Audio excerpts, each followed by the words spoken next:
Hello guys, good evening. তোমরা সবাই কি করছো? দেখো আমার ছেলে,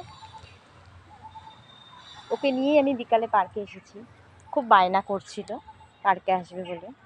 দেখো ফুলটা কি ভালো লাগছে, খুব সুন্দর একটা ফুল। কেমন লাগছে দেখো, খুব সুন্দর পার্কটা আমাদের। দেখো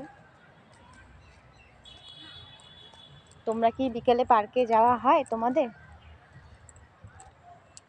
দেখো এখন দোলনায় চলে গেছে। দেখো অনেক কিছু আছে পার্কটাতে।